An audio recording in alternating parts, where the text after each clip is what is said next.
नमस्कार, जोहार, प्रणाम, आदाब, सत श्री अकाल। इस वीडियो को बनाने का उद्देश्य है कि हम अपने समाज को सच्चाई से रूबरू कराना चाहते हैं। 5 अप्रैल को निषाद जयंती था। आप लोगों ने देखा होगा कि निषाद जयंती में कहीं कहीं पे निषाद जयंती मनाया गया, कहीं कहीं पे नहीं मनाया गया। आपको पता होगा कि सभी हिंदू मुस्लिम समस्त धर्मावलंबी जितने भी हैं भारतवर्ष में, सभी मिल करके हर त्यौहार को मनाते हैं, चाहे ईद हो, बकरीद हो, मुहर्रम हो, या हिंदुओं का पर्व रामनवमी हो, दशहरा हो, दीपावली हो, छठ हो, चाहे आदिवासियों का सरहुल हो, कर्मा हो, जितिया हो, सब मनाते हैं। क्या आपने नोटिस किया कि निषाद जयंती कितने लोग मनाए हैं? नहीं नोटिस किए तो हम बता रहे हैं। भारतीय जनता पार्टी इस देश का सबसे बड़ा पार्टी बन गया है। अभी तक हमारा समाज का आंख में पट्टी बांध करके हमारे समाज को उन्होंने वोट बैंक के लिए इस्तेमाल किया। आपको पता होगा कि राम मंदिर ट्रस्ट में एक भी ब्राह्मण राजपूत के अलावा एक भी गैर सदस्य नहीं थे। हमें भी शूद्र की नज़र से देखा जाता है, लेकिन हमारे वंशज जिस वंश से हम लोग आते हैं, निषाद वंश से, मल्लाह वंश से, केवट वंश से, निषाद को भगवान का मित्र बनाया गया है। श्री राम के परम मित्र हुआ करते थे निषाद राज। तो सिर्फ ये मित्र वहाँ हुआ करते थे रामायण, महाभारत, गीता और तमाम वेदों में। उसके बाद तो हम शूद्र हैं, अछूत हैं। अगर शूद्र और अछूत नहीं होते तो हमें भी राम मंदिर के ट्रस्ट में जगह दिया जाता, लेकिन हमें जगह नहीं दिया गया। सबसे बड़ी बात, दिलचस्प बात यह है कि उस राम मंदिर में 2500 ब्राह्मणों को नौकरी मिला है। 2500 पुजारी बहाल किया गया है, और वो भी सरकारी वेतन पर। यह आपको जानकर हैरानी होगा, सरकारी वेतन पर 2500 ब्राह्मणों को पुजारी बनाया गया है। जब राम मंदिर ट्रस्ट का गठन हो रहा था, नृपेंद्र मिश्रा जो था, वो एक पेशा से आईएएस था। क्या था? IAS, Indian administrative service man. Indian administration service में वो था। उसको बनाया गया राम मंदिर ट्रस्ट का चीफ। कोई अगर गरीब को उठा करके बना दिया गया रहता तो शायद कोई उसका भी भला हो गया रहता, कोई गरीब ब्राह्मण को बना दिया जाता तो। लेकिन जो पेशे से आईएएस था उसको बनाया गया। समझने की जरूरत है, क्रोनोलॉजी को समझिए। आपको अपना कहाँ बनाया जाएगा? जहाँ उन कमजोर पड़ेंगे वहाँ वो आपको बना लेंगे अपना। जैसे उनको लगेगा कि हम यहाँ खतरा में हैं तो हम हिंदू के नाम से पुकारेंगे, सबको एकजुट करेंगे। जहाँ उनको लगेगा कि हमारा वोट कट रहा है तो हम वहाँ पे हिंदू मुस्लिम करवा करके और मुस्लिम का डर दिखा करके हिंदुओं को यूज़ करेंगे। आपने नोटिस किया, भारतीय जनता पार्टी ने निषाद जयंती नहीं मनाया। और आपने रामनवमी मनाया होगा, पूरे धूमधाम से रामनवमी मनाया होगा आपने, हर जगह पर जुलूस निकाला होगा। लेकिन कहीं देखे कि ब्राह्मणों के बेटे सड़क पे तलवार लेकर के निकले? कहीं नहीं।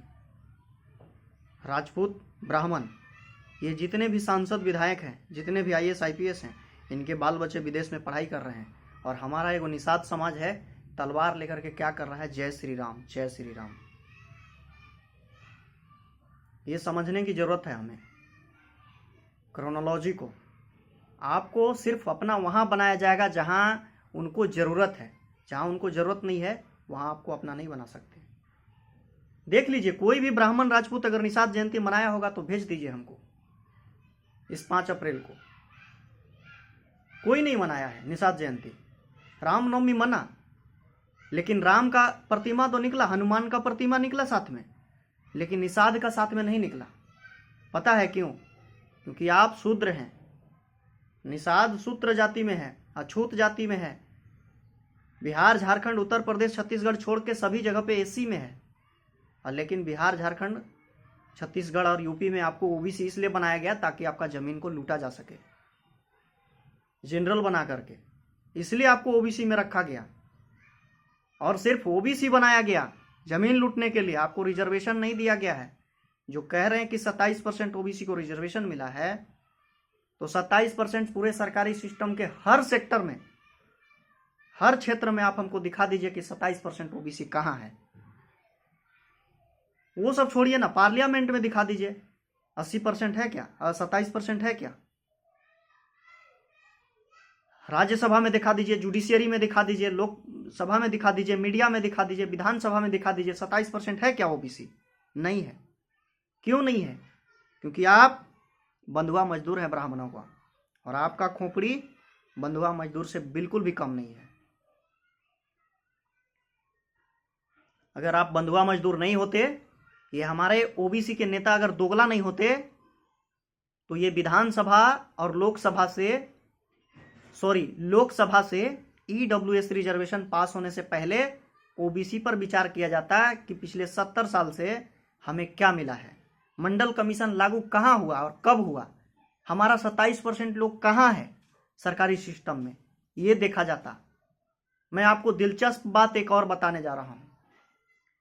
देश के टॉप 30 यूनिवर्सिटीज जो प्राइवेट यूनिवर्सिटीज हैं, उसमें एक भी SC ST के बच्चों को एडमिशन नहीं लिया जाता है, एडमिशन ही नहीं लिया जाता है। पढ़ाई की तो बात छोड़ दीजिए, इंडिया के टॉप 30 प्राइवेट यूनिवर्सिटीज की बात हम कर रहे हैं, और वो प्राइवेट यूनिवर्सिटीज किसके हैं? अगड़ी जाति के हैं, ब्राह्मण और राजपूत के हैं। विकास दिव्य कीर्ति सर ने ठीक कहा था कि 3000 साल तक इन्होंने शिक्षा से वंचित किया था आदिवासी मूलवासी को, यहाँ के मूलवासी को पढ़ने का अधिकार नहीं दिया था, नौकर बना करके रखा था। वो गलत नहीं कहा था, सही कहा था, और ये सच्चाई है। हम तो जय श्री राम करते हैं, लेकिन हमारे लिए कोई जय निषाद राज करता है क्या? नहीं करता है। तो आपको समझने की जरूरत है। आप इस्तेमाल हो रहे हैं तो करेगा। आप सोचिए ना, कोई बुड़बक का धन खैला बिना मरेगा? बुड़बक का धन कोई खाए बिना थोड़ी मरेगा, खाएगा ही, खा के मरेगा। आप बुड़बक हैं, आपके अंदर वो क्वालिटी नहीं है। आप बोल करके दिखा दीजिए एक शब्द कि इंडिया के टॉप 30 यूनिवर्सिटीज में हमारा SC ST का एडमिशन क्यों नहीं लिया जा रहा है, क्यों नहीं एजुकेशन दिया जा रहा है। अब सरकारी स्कूल को बंद किया जा रहा है, प्राइवेट को बढ़ावा दिया जा रहा है। क्यों? क्योंकि प्राइवेट स्कूल चलाने वाले कौन लोग हैं? वही लोग हैं। और उसका रजिस्ट्रेशन करवाने वाले कौन है सरकारी सिस्टम में? वही लोग हैं। आप अपना एगो स्कूल खोल के दिखा दीजिए, एगो यूनिवर्सिटी खोल के दिखा दीजिए, आपका रजिस्ट्रेशन रद्द करवा दिया जाएगा, नहीं चलने दिया जाएगा, आपका भड़का दिया जाएगा, बदनाम कर दिया जाएगा।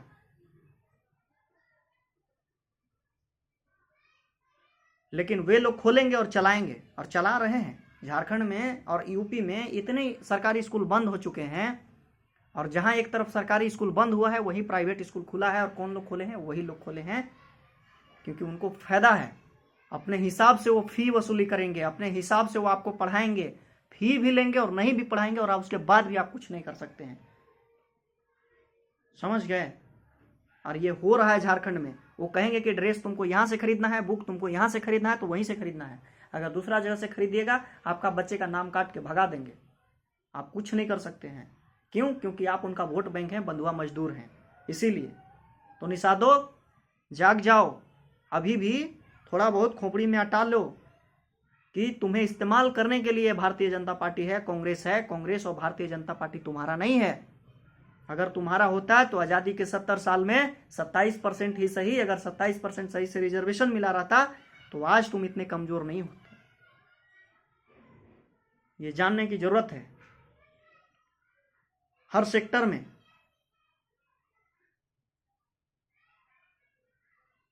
और अगर हमारा अगर बात बुरा लग रहा है तो मानिए, लेकिन अगर हम झूठ बोल रहे हैं ना, तो RTI करके देख लीजिए। इंडिया के टॉप 30 यूनिवर्सिटीज में एक भी SC ST को जगह नहीं दिया जाता, एडमिशन नहीं दिया जाता है। हैदराबाद यूनिवर्सिटी का हमने तो आपको बताया था कि वहां पे कैसे एक आईटी इंस्टीट्यूट में किया गया था कि ओबीसी को मॉक इंटरव्यू में छाड़ दिया गया था नॉर्मलाइजेशन में। आज भी यूपीएससी में नॉर्मलाइजेशन क्यों है, मॉक इंटरव्यू क्यों है? ताकि एससी एसटी ओबीसी के लोग जब इंटरव्यू देने जाएं तो उनसे इतना तगड़ा सवाल पूछ दिया जाए कि वहीं से वो फेल हो जाएं। और जनरल वाले वहां इंटरव्यू लेने के लिए बैठे रहते हैं। जो यूपीएससी के मेंबर होता है वो जनरल होता है, वो इसीलिए वहां बैठा हुआ होता है ताकि हमारा जो जनरल लोग आएगा, ब्राह्मण राजपूत आएगा, उसका इंटरव्यू में हम हल्का सवाल पूछेंगे और खटाक से उठा लेंगे। नॉर्मलाइजेशन का यही तो नुकसान है कि एससी एसटी ओबीसी कभी अपना सही हक नहीं ले पाएगा, जो उचित हक है। यह है नॉर्मलाइजेशन। हर स्टेट पब्लिक सर्विस कमीशन में, हर यूनियन पब्लिक सर्विस कमीशन के बहाली में। और इसीलिए मैं नॉर्मलाइजेशन का विरोध करता हूं। आप ला करके दिखा दीजिए। यूनिवर्सिटी का तो हमने आपको कागज के साथ हमने वीडियो बना करके भेजा था, कागज भेजा था, पेपर दिखाया था कि कैसे ओबीसी के लोगों को इंटरव्यू में छाड़ दिया गया, जबकि मैं पीटी में और मेंस में उन लोगों से ज्यादा नंबर था, जनरल से ज्यादा नंबर था। और आज भी वही हो रहा है कि जनरल से ज्यादा नंबर आप ले आइए, लेकिन आपको इंटरव्यू में छाट करके भगा दिया जाएगा और आपको नौकर बना करके काम करवाया जाएगा। ये है भारतीय जनता पार्टी और कांग्रेस का पॉलिसी। और दोनों में कांग्रेस का नया नाम है भारतीय जनता पार्टी। अगर आपको भ्रम है, आप अगर गलतफहमी में है कि भारतीय जनता पार्टी कुछ अच्छा कर रहा है, कुछ नहीं अच्छा कर रहा है, कांग्रेस का नया नाम, सिर्फ कांग्रेस को नया कर दिया गया है, उसका नाम है भारतीय जनता पार्टी। और नहीं जानते हैं तो सर्वे करके देख लीजिए।